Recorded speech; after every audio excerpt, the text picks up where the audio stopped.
윤하, 안녕하세요. 동희쌤입니다. 오늘은 지난 시간에 이어서 윤리학의 분류 OX 퀴즈를 풀어보겠습니다.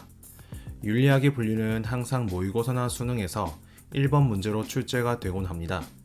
하지만 그렇게 어렵게 출제되는 편은 아니고 매번 나오는 패턴이 있기 때문에 몇 번만 문제를 풀어보면 쉽게 해결할 수 있을 것입니다. 그럼 서로는 이만 줄이고 바로 문제풀이로 들어가 보도록 하겠습니다.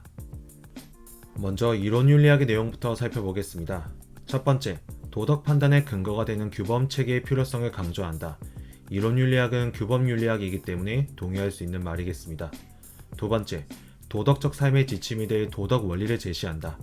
이 도덕 원리를 제시하는 것은 이론윤리학이 하는 여러 기능 중에서 가장 핵심적인 기능 중 하나이겠지요.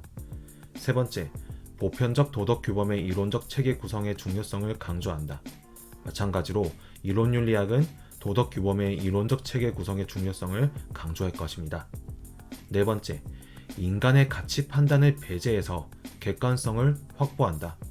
객관성을 확보한다는 것은 어느 정도 동의할 수 있겠지만 인간의 가치 판단을 배제한다는 것은 동의하기 어려울 수 있습니다. 왜냐하면 이론윤리학은 어떤 것이 옳다 그르다라고 하는 가치 판단을 하는 학문이기 때문이지요. 따라서 가치 판단을 배제한다가 잘못된 부분이겠습니다. 다섯 번째, 현실 문제에 대한 도덕 원리의 적용을 핵심 과제로 삼는다.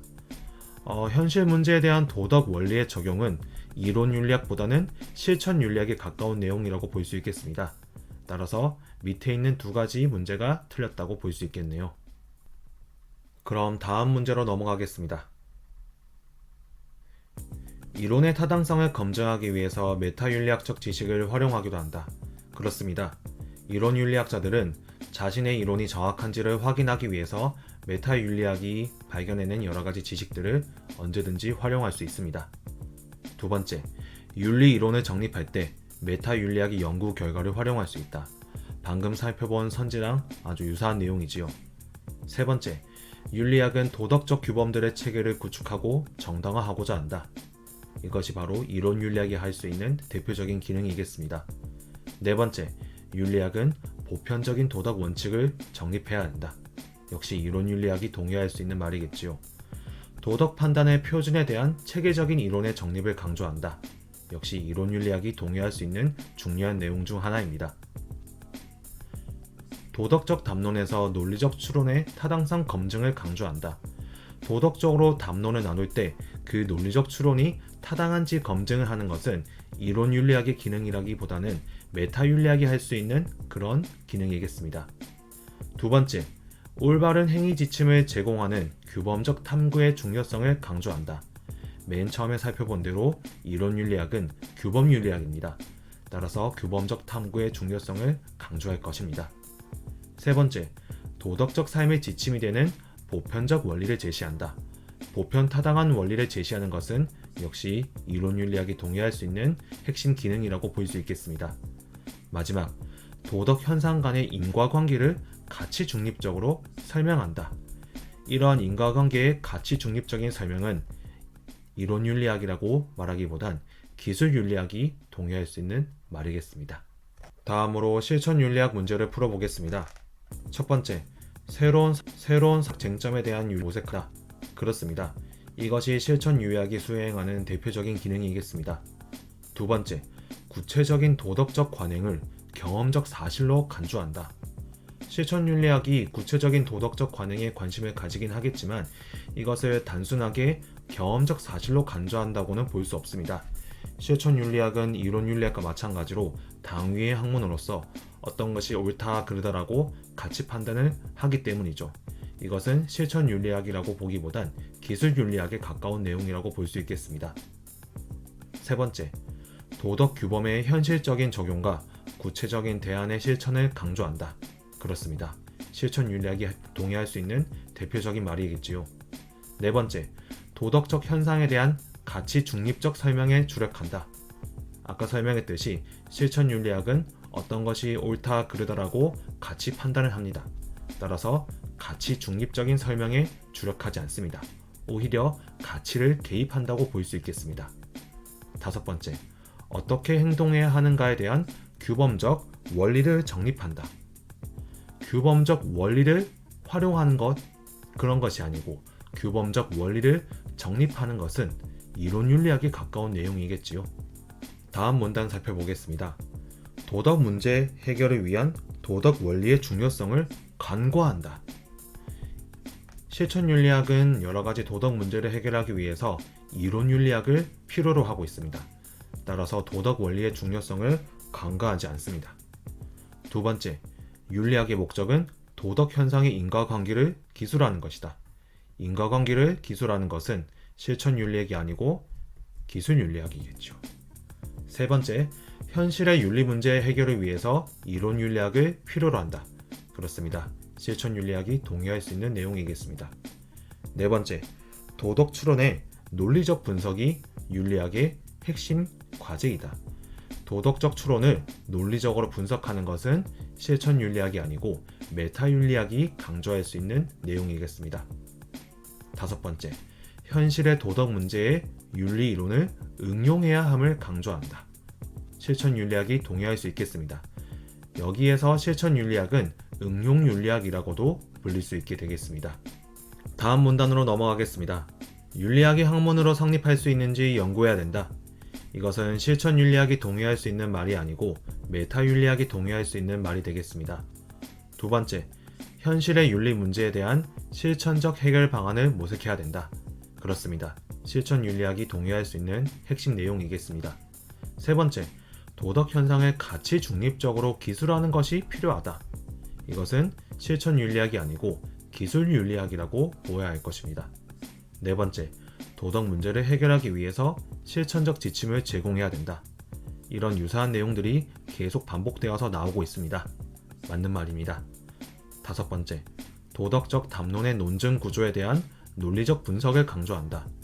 논증 구조에 대한 논리적 분석은 실천윤리학이 아니고 아까 계속 반복해서 나오고 있는 메타윤리학이라고 보아야 할 것입니다. 다음 문단으로 넘어가겠습니다. 첫 번째, 도덕적으로 바람직한 삶의 이상에 대한 규범적 탐구를 강조한다. 실천윤리학은 근본적으로 규범 실천윤리학입니다. 이에 따라서 이 내용은 실천윤리학이 동의할 수 있는 내용이 되겠습니다. 두 번째, 도덕적 딜레마 해결을 위해서 다른 학문가의 학제적 연구를 강조한다.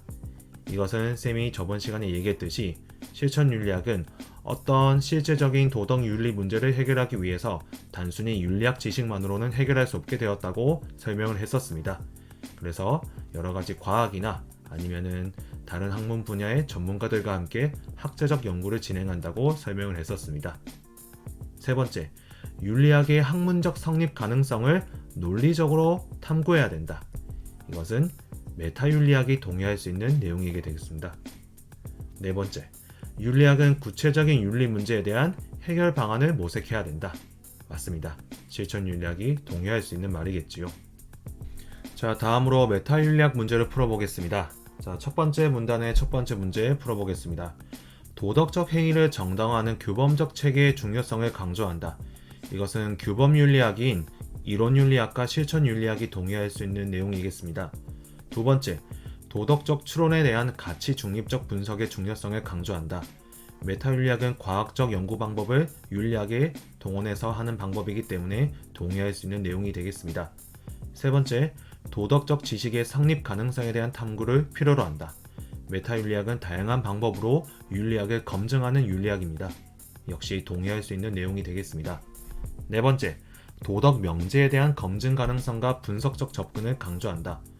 도덕 윤리에서 흔히 사용하는 용어들을 검증하고 그 용어가 엄밀한지 분석적으로 접근하는 것이 역시 메타윤리의 핵심 기능이라고 볼 수 있겠습니다. 다섯 번째, 도덕적 언어의 의미 분석을 중점 과제로 삼는다. 역시 동의할 수 있는 내용이 되겠습니다. 다음 문단으로 넘어가죠. 구체적인 도덕적 현상에 대한 가치 중립적 설명을 중시한다. 이것은 메타윤리학이라고 보기보다는 이것은 기술윤리학이라고 보아야겠지요. 왜냐하면 메타윤리학은 역시 가치 중립적인 관점에서 윤리학을 분석하려고 하지만 이러한 구체적인 도덕적 현상에 관심이 없을 뿐더러 이것을 그냥 가치 중립적으로 설명하는 것도 관심을 가지지 않기 때문입니다. 따라서 첫 번째 선지는 기술윤리학이라고 보아야 할 것입니다. 두 번째, 윤리학의 학문적 성립 가능성 검증을 핵심 과제로 삼는다. 여러 번 강조했던 내용이니까 넘어가도록 하겠습니다. 세 번째, 도덕적 개념의 논리적 구조 분석을 통해서 타당성을 입증한다. 메타윤리학은 이론 윤리학자들이 주로 사용했던 그 논증 구조가 과연 타당한지 그 구조를 엄밀하게 분석을 해서 윤리학이 학문으로 성립할 수 있는지를 검증하는 그런 윤리학이었습니다. 네 번째, 도덕적 규범의 실천을 위한 당위를 중시한다. 이 내용은 규범 윤리학이 동의할 내용이지 메타윤리학이 동의하지 않을 내용이게 되겠습니다. 다섯 번째, 도덕적 진술이 과학적 명제처럼 검증 가능한지 규명한다. 역시 앞서 여러 번 설명했기 때문에 넘어가도록 하겠습니다. 다음 문단으로 넘어가겠습니다. 도덕이 하나의 학문으로서 성립 가능한지 검토해야 된다. 도덕 언어의 의미 분석을 핵심 과제로 삼는다. 도덕 추론의 논리적 구조를 밝힌다. 그리고 윤리학이 학문적으로 성립 가능한지 검증하고자 한다. 윤리학의 학문적 성립 가능성에 대해서 탐구한다. 다 앞서 다뤘던 내용입니다. 다 맞는 말이 되겠지요.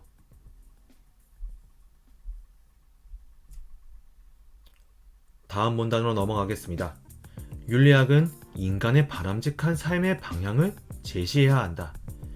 이것을 메타윤리학이라고 보기보다는 규범윤리학, 그 중에서 이론윤리학이 강조할 수 있는 말이겠지요. 두 번째, 윤리학은 도덕적 현상에 대해서 객관적으로 기술해야 된다. 기술이라는 표현에서 엿볼 수 있듯이 기술윤리학이 동의할 수 있는 말이 되겠습니다. 윤리학의 주된 목적은 도덕 언어에 함축된 의미를 분석하는 것이다. 도덕적 진술을 구성하는 도덕적 언어의 의미 분석을 강조한다. 윤리학의 학문적 성립 가능성에 대한 비판적 검토를 강조한다. 다 앞서 강조했던 내용들입니다. 메타윤리학이 동의할 수 있는 말들이지요. 다음 문단으로 넘어가죠. 윤리학은 도덕 현상을 가치평가 없이 객관적으로 서술한다. 이것은 기술윤리학이 동의할 수 있는 말이 되겠습니다. 두 번째, 윤리학은 도덕적 행위의 근거가 되는 도덕 원리를 정립해야 된다. 이것은 이론윤리학이 강조할 수 있는 말이 되겠습니다. 세 번째, 윤리학은 보편타당한 도덕 규범의 체계를 수립해야 된다. 역시 이론윤리학이 강조할 수 있는 말입니다. 네 번째, 윤리학은 학제적 연구 방법으로 실생활의 도덕 문제를 해결해야 된다. 이 학제적 연구 방법을 통해서 실생활의 문제를 해결하는 것은 바로 실천윤리학이겠지요. 다섯 번째, 윤리학은 각 사회의 다양한 도덕적 관습을 객관적으로 기술해야 된다. 기술윤리학이 동의할 수 있는 말입니다. 마지막 문제, 윤리학은 도덕 언어의 의미와 도덕 추론의 구조를 분석해야 된다. 메타윤리학이 동의할 수 있는 말이 되겠습니다. 자, 그럼 마지막으로 기술윤리학 내용을 살펴보도록 하겠습니다. 첫 번째, 다양한 문화권을 탐방하여 각 국가의 실천적 관습을 조사한다. 그렇습니다. 이 기술윤리학은 가치 중립적 관점에서 사회과학적 방법을 동원하여 더 이상 무엇이 옳다, 무엇이 틀렸다 이런 주장을 하지 않고 그저 각 국가의 문화적이고 실천적인 관습을 있는 그대로 서술하고 조사하는 것에 그칩니다. 두 번째, 도덕적 관행을 가치와 무관한 문화적 사실로만 볼 것을 강조한다. 가치 중립적인 관점을 갖추고 있는 기술윤리학이 동의할 수 있는 내용이겠습니다. 세 번째, 도덕적 관습을 비교하기보다 윤리적 개념 분석을 중시한다. 윤리적 개념 분석을 중시하는 것은 메타윤리학이라고 볼 수 있겠습니다. 네 번째, 도덕적 관행의 발생 과정을 인과적으로 서술한다. 기술윤리학은 도덕적 관행이 어떻게 발생했는지 그 원인과 결과를 객관적으로 서술하는 그런 학문입니다.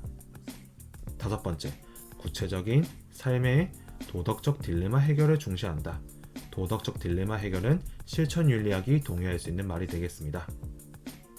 다음 문단으로 넘어가겠습니다. 첫 번째, 도덕적 이론의 정립보다 딜레마 해결을 강조한다.